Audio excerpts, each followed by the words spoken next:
And of course, today all eyes are still on Ghana as its historic 2024 general elections took place yesterday, December 7th, with about 12 candidates vying for the presidency and parliamentary seats in 276 constituencies across 16 regions. The stakes were incredibly high.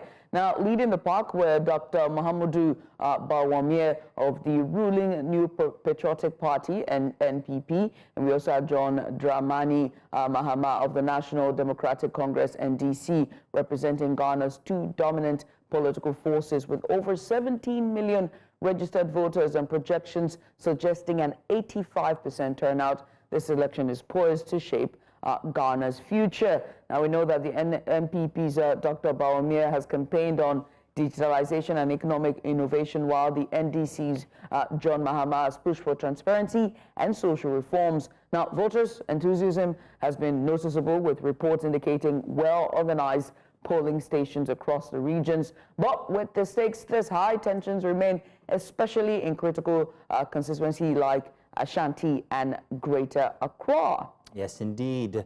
And we were here yesterday on the show, The Ballots, to bring you all the notable updates regarding the elections, the implications of this monumental election. We are joined by, well, esteemed guests. They'll join us one after the other. First off, we have joining us Elsie Appau-Klu.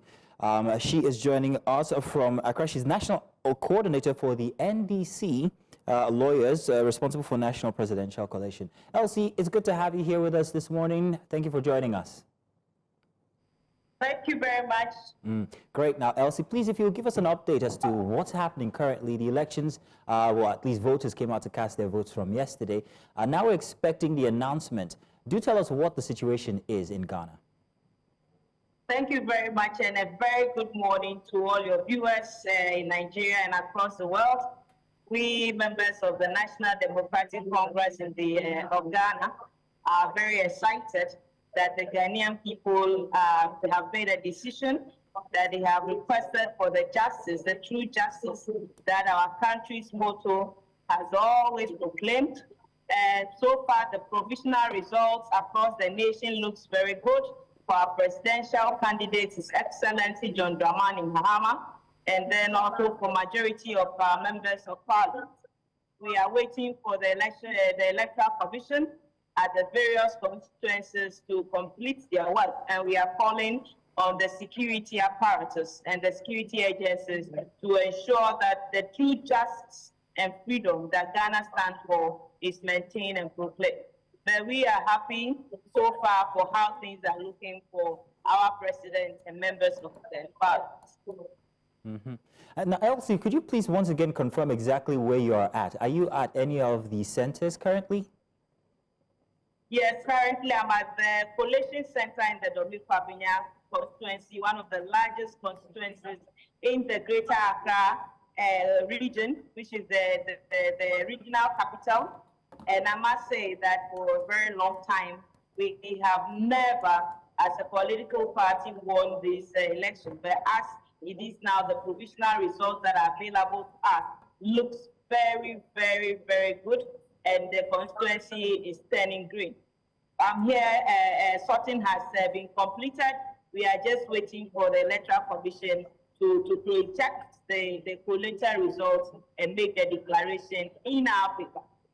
And so, of course, as we wait for the announcement to be so you can hear a lot of noise here. We are calm, so the place is a bit noisy, and we are happy because this constituency has been one of the constituencies since 1993, since we returned to constitutional governance. Our party has never won this constituency, but it's one of the ones that it appears so very good, very green, and we are taking it. Elsie, as we wait for the announcements, can we talk a bit about the turnout from yesterday? We hear 80% voter turnout. What was it like for yourself and observers who were, walking around the elections? Your observations. Thank you very much. Yes, the participation in the electoral process across the country from our observation has been quite low compared to the election of previous years. But it also just tells you how unhappy the Ghanaian people are about the ruling government and their decisions that have made a lot of Ghanaians economically very, very stressed, that have made their lives socially very, very stressed.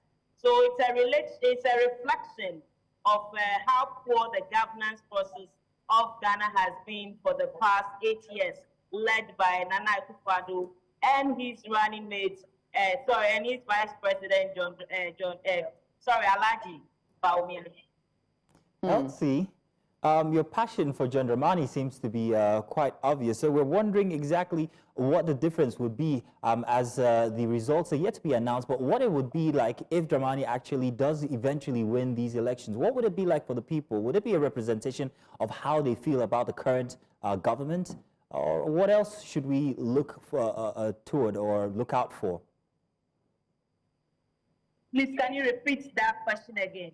So I started by saying that your passion for John Dramani is actually very obvious. And I was asking what it would be like or what the people should look forward to if he is to be declared the winner of the elections. Thank you very much for that question. Yes, I'm very passionate about Ghana, and I'm passionate about Ghana working again. That is why, as a professional, I have worked all out with His Excellency John Dramani Mahama and his team. His vision is to come back and reset Ghana. His vision is to come back and ensure that the democratic rules that guide Ghana, that we are respected for across the world, is sustained and maintained. The vision of His Excellency John Dramani Mahama is to ensure that corruption is minimized in our country. Elsie. So I'm passionate about seeing Ghana work again. And I'm passionate about the policies of His Excellency John Dramani Mahama. He is a transparent man. He is a man that is disciplined. He is a man that has hope for the ordinary Ghanaian. John Mahama's policy is to ensure that the trust in our education system is restored.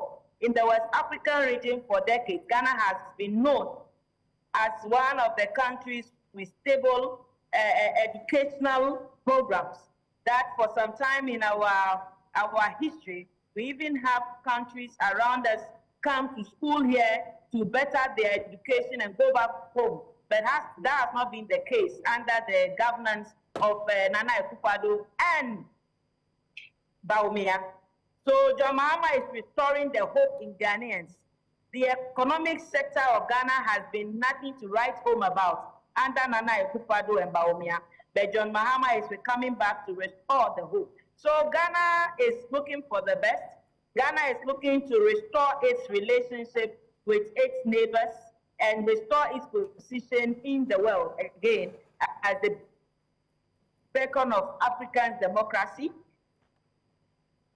Ghana is coming back on track to ensure that the safety of its citizens are not risked, and John Mahama is coming back again to make sure that the economy of Ghana is restored. Interesting times ahead for Ghana. I mean, there's a lot of questions regarding, whether or not John Mahama. Let me say this quickly. Go ahead, please.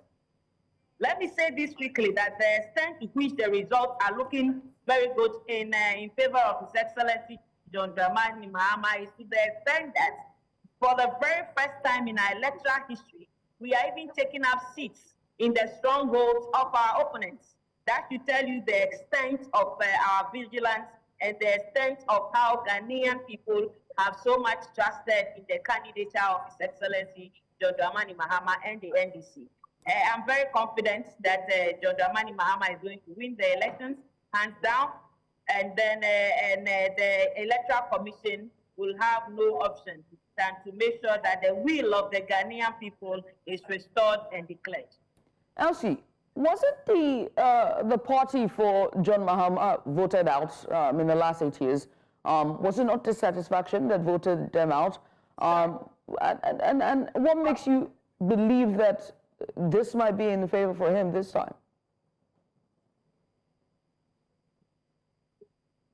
I hardly can hear the last question. I asked, wasn't John Mahama and the entirety of the opposition party voted out the last 8 years ago? And what makes you believe that the tides have changed in their favor this time? You know, the last election was a number of situations, even with it was highly contested in our Supreme Court, and then there was a decision of the full court, which we have to respect because that is the apex court of our land. Things are different this time.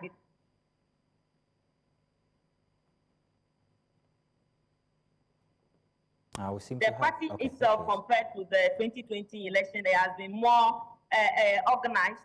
Now we have all our results ready ahead of time. And I can confidently tell you from where we are, the provisional results, the number of the results have been declared already. So we know the direction in which the votes are going. But as I said, these are not official yet. We are waiting for the EC. Okay, then. Elsie, let's get back to the structure of collation that's happening today. You say you're at the center. Is there a central center for collation? And how are results being translated to, or transmitted rather, to the center, if there is one? Okay, so we have an electoral system where from the polling stations, the results are taken for collation at the constituency collation centers. And then from the constituency collation centers, they are further transmitted to the regional collation centers. And then from there, it goes to the national. The national mainly is just for the purposes of declaration, because the presidential votes, we consider the whole of the Ghana as one constituency. So the transmission is done manually and electronically. As I'm here, we can, from my tab, I see the results. I see the results that we have collated around. I'm not to show this yet, but this is how it's looking.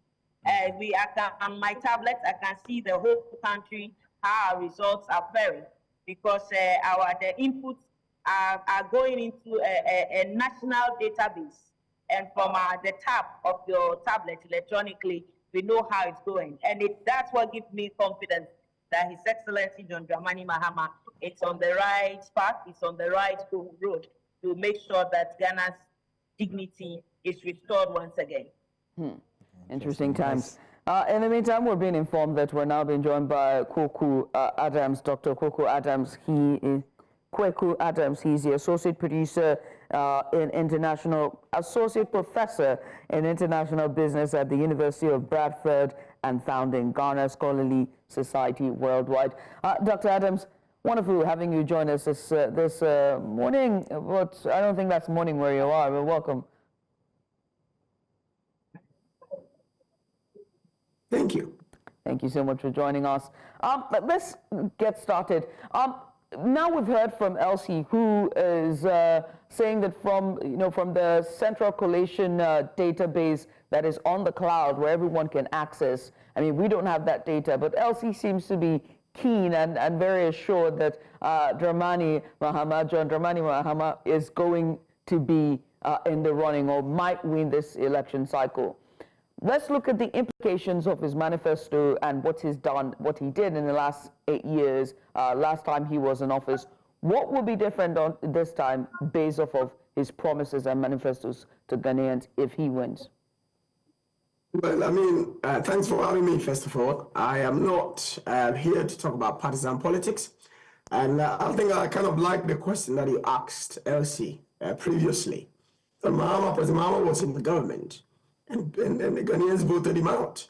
So what is going to be different this time? I think Ghana as a whole needs a proper development strategy. That irrespective of the government, the strategy for national development continues. So Ghanaians were in the same place 8 years ago, and now they're in the same place now as we speak. They were unhappy with President Mahama, and they are now unhappy with the Akufo-Addo government, the MPP government. What should these political parties do differently? And I think that's what every voter should ask for. I think the purpose of election is to create change for policy that drives economic growth and development. And that is what it seems we have not managed to get as Ghanaians from any of these two political parties. Kweku, can I ask, regarding the two different parties and the candidates, depending on who exactly gets into office this time, what policies or what sectors specifically are they going to be addressing? Since Ghana seems to be having this economic downturn that everybody seems to be talking about in West Africa, what sectors or policies definitively can be adjusted that will bring Ghana out of that economic doldrum? Number one, we need to have institutional development. There are three levels of development that Ghana needs. One, institutional development. Irrespective of whichever party is in power, institutions in Ghana must grow and develop.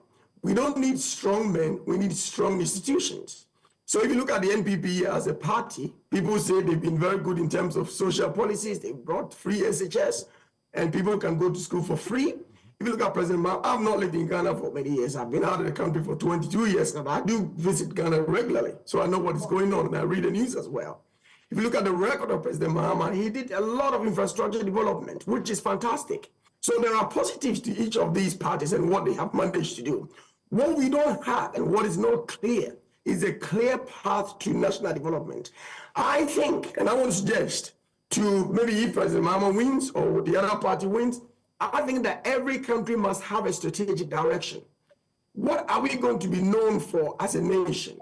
Within the next parliament, can we solve the main issues we face in our agriculture? Or maybe let's take education. We have a lot of issues in education. Let's spend the next parliament solving all our educational issues, research centers, universities. For the next 50 to 100 years, no party is going to come back to resolve issues without education. The next parliament picks on the next job and on the next strategy. Then we see that we are gradually solving our problems. One party comes, they solve a little here, a little there, nothing happens, they go. And the question I'm asking, Elsie, the next 4 years, let's say 2028, when we vote again, will Ghanaians say the same thing? And what will Ghanaians be saying about President Mahama's government? That's the question that I've got for all the political parties that are vying for the votes of Ghanaians. Well, Kweku, I'm not yet too satisfied with the response because I really need to know specifically if, like currently, the government is actually focusing on digitizing, and you also mentioned infrastructure. It seems that they've done a lot when it comes to education by giving free secondary education. So that seems to be doing well. If that still doesn't go well by the populace, then what could be the result this time around? Could it be perhaps maybe a policy that helps ease of business? Or what exactly are the things that Ghanaians are groaning for that should be tackled in this coming dispensation? Specifically, if you look at any growing democracy or any very well-developed economy, the center of power lies with businesses. It doesn't lies with the government. There are three economic agents in every economy. We have the individuals or the people, the government, and businesses. In the US, businesses are strong. In the UK, businesses are strong. The government support businesses to grow. So the decisions doesn't lie with government. Government only makes policy to support the businesses. Unfortunately, in Africa or in any weak democracy, you see the government having a much more stronger hand than businesses. We need to find ways to grow businesses. If you look at UK data, for example, the Office for National Statistics says that 65%, or let's say even over 60% of UK GDP came from small and medium-scale enterprises. We need to develop our entrepreneurial system. Now, President Mahama was advocating for 24-hour economy, and none of his people were able to explain it. And I'm not standing against his government or the other party, not at all. But when you listen to the 24-hour economy very carefully, I don't think it was very well thought through. So I hope that the 24-hour economy is going to be revisited, it's going to be revived to help businesses to grow.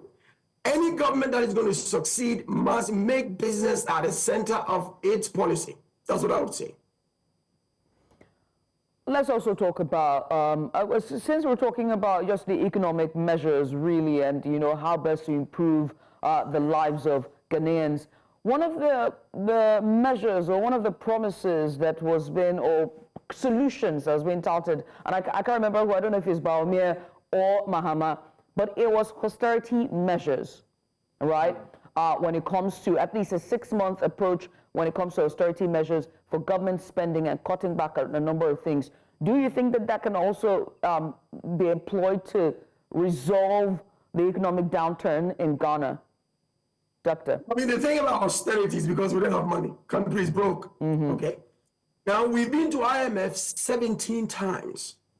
When you look at the government, the Ghana's record on its fiscal policies, it's just from one government after the other. Since Ghana went on the path of democracy through President Rawlings, late President Rawlings, we've always gone back to IMF, and that is not a good sign that we are managing our affairs very properly. So we need to leave IMF. We need to, all the years of handouts from IMF has not worked. It will not work. We need to find ways to grow our businesses. And, the slogan that the current government, the NDC government has used against the current Vice President, Dr. Bawumia, is that when the fundamentals of the economy is weak, the exchange rate will expose you. We need to find ways to grow our economy as a nation. And it's not just for Ghana, it's for all African countries. Until that happens, and there's no way we're going to grow with tightness or fiscal policies. There must be growth through businesses. But government policy must support the growth of small and medium-scale enterprises. I mean, if you look at banking sector collapse in Ghana, and that's one of the ways that, one of the reasons why people voted against this current government, banking sector collapse, this sector collapse, that sector collapse. We need to find ways to support businesses to grow. How about government bailout? Why didn't government bail out those banks? In the UK, government bailed out banks. In the US, government bailed out banks. We did the opposite in Ghana. These are some of the repercussions. If the MPP has lost some votes, that might be one of the reasons. For example, Dr. Papa Kwasindumi, he had businesses, he had banks. All of those businesses are gone. He may have had some problems, whether it's regulatory or issues with the way the business was managed, but there could have been ways to rescue that business, support employment in the nation. That did not happen. And unfortunately, that is the way that things have been. And hopefully, whoever comes to power will be able to learn from the lessons of the past that we don't need IMF. We don't need the money from the West to develop. We have enough to grow. Doctor, let me ask you a question, right? I was going to ask Elsie this question, but unfortunately we lost her there, her connection. Talking about accountability, let's talk about accountability and transparency. I know you don't want to talk about partisan politics, but unfortunately you're stuck with us, so please humor me, okay? The former Ghana president and now presidential candidate of the National Democratic Congress, NDC, and that's John Mahama, he campaigned on the slogan, resetting Ghana, jobs, accountability, and prosperity for Ghana. And this is the same person that was marked, his tenure was marked by turbulence, drastic power cuts. He was also accused by many government agencies of allegations of bribery and corruption and collecting bribes. He was accused of receiving bribes from a businessman in the form of a Ford four-wheel drive in 2012. And we've talked about corruption as well and the tackling of corruption and transparency in the government. If Mahama were to win, do you think he would deliver on his promises of accountability with his governance? He can't, unless there are strong institutions. So we go back to the idea of strong institutions, that every government that wants to do something very serious, whether it's Ghana or Nigeria, whichever country, must take the development of institutions seriously. We need to support our institutions and the people that do the right thing. I think the previous Auditor General, I don't know his background, of Ghana, I think his name is John Dumbelovo, can't pronounce his name very well. But I understand he was doing a very good job of campaigning against corruption and dealing with corrupt practices.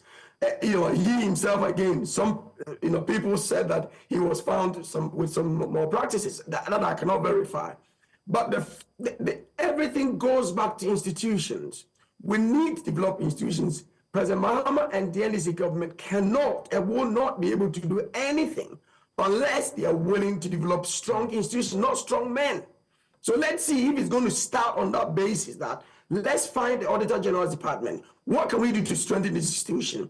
Let's look at the ministries. What can we do to strengthen institutions? We need to promote our institutions rather than people. Because people may not always be there, but institutions will always be. And, hats out to President Rawlings, who did a lot for the nation. President Jacob, who did a lot for the nation. Every government that has been in power has done something. And Ghana is gradually growing, but we are nowhere near where we're supposed to be, given the amount of resources we've got. So to answer your question, sorry to say, President Mahama cannot do anything unless he surrounds himself, one, with the right people who love Ghana and really want to make a name for themselves for bringing a change to Ghana, not to line their pockets with money and take girlfriends for holidays.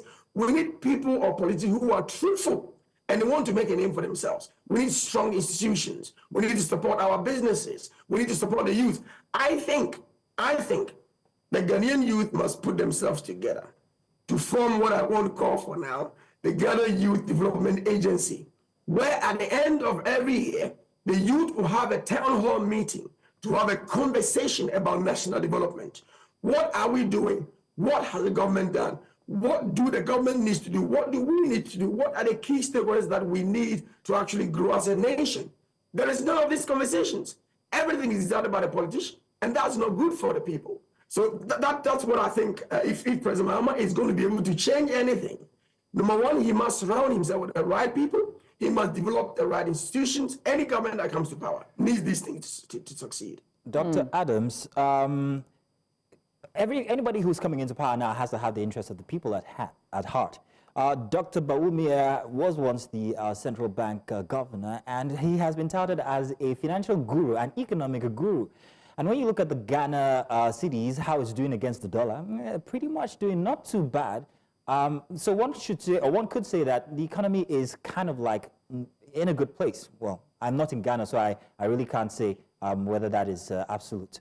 However, for the case of the opposition now, Dr. Mahamudu Dramani, what credence do the people have, or trust do they have in his ability coming into office? This is not his first time, by the way, of tasting power or being in a position to be able to help the people. So what trust do the people have in this individual, especially as it's seeming that he might just be the one who might just take the elections?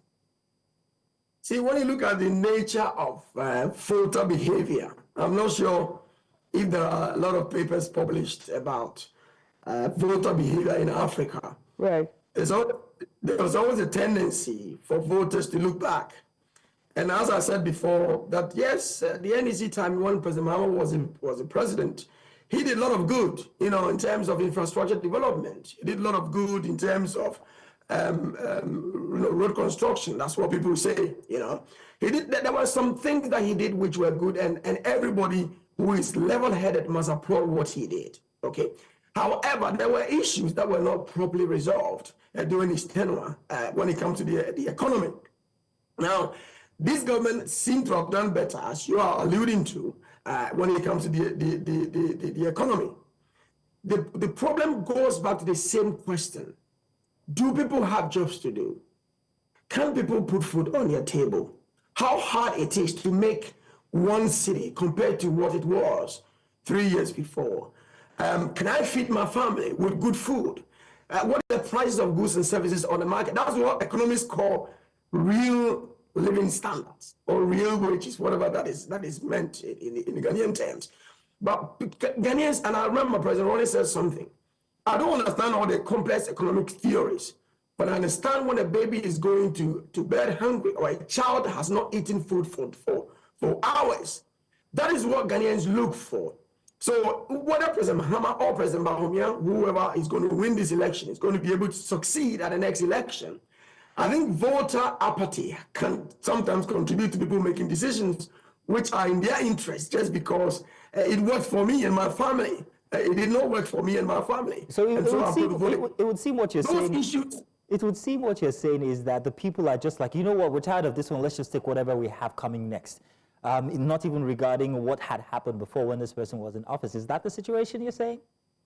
No, that's not the situation. If you look at the U.S. election, it's kind of a similar thing that happened. We are just tired. That's what happened in the UK, So voter apathy, we need to do research. on some of these things, to know the African behavior when it comes to these elections. Dr. Adams, I'm with you there because, I mean, if you take out Ghana, we can see this happen over and over again with, other elections where people would take some time off and then come back. And sometimes, I don't know if I don't say it's Africans, I don't say it's West Africans. I feel like human beings in general, we forget about the past and we're more entrenched in our present. We're very entrenched in our present. But, Doctor, let's talk about the problems that Ghanaians are facing. Let's take a look at them, shall we? And there are quite a number of them if one were to touch on them. Now, we've been focusing on the economy, but there's another conversation that needs to be had. Now, this administration in the past 1 year and some months have been plagued by the illegal mining galamsey debacle that has, affected the administration. And the way they handled it has been questionable, one would say, and how it's been handled. There's also been the hashtag fix it, hashtag fix it now. There's also been the power cuts as well, where the government is owing about billions of dollars, if I'm correct, to the power producing a company who provides the power to Ghana. But let's start with galamsey and the illegal mining and pollution. When the two leading candidates, and that's Bawumia and Mahama, who can fix it correctly? Or better yet, what would be a lasting solution when it comes to illegal mining and pollution? Let's start there. Who can fix it is a very difficult question to answer, because galamsey has been in operation, or galamseyers have been galamseying when President Mahama was in government at the time. And when we have this current president, current government has been going on. To stop it, it takes the redirection of the energy of the youth towards something more beneficial, or something that they can find to do. People must work, people must eat, people must find work to do. And I remember very well when the galamsey was becoming quite worse, the current government, the NPP government, decided to use a very hard hand to go after these guys, burning the equipment, using the military to destroy them. And the current, the NDC government actually said, oh, the government is being harsh on you. Vote for us. When we come to power, we're going to license you to operate. We're going to make it easy for you to galamsey and do whatever you like and those sort of things. So then the present government decided, well, if that is what this government is saying, then let's keep quiet. Let's go quite a little bit and see how things play out. So you can see the imbalances, the untruthfulness of partisan politics in Ghana and in Africa. I would dare say that these two governments have been they've not helped Ghana a lot. In fact, they've been the problem of development for the youth. By the way, the Ghana Scholars Society, which I'm the president of, we are organizing a conference in June. We want to look at unemployment. How do we solve the youth unemployment? People not having jobs to do, not having food on the table, until we divert the energy of the youth to doing something productive, which will bring economic growth. They would always go back finding something else to do, and it could be galamsey, and nobody can stop them.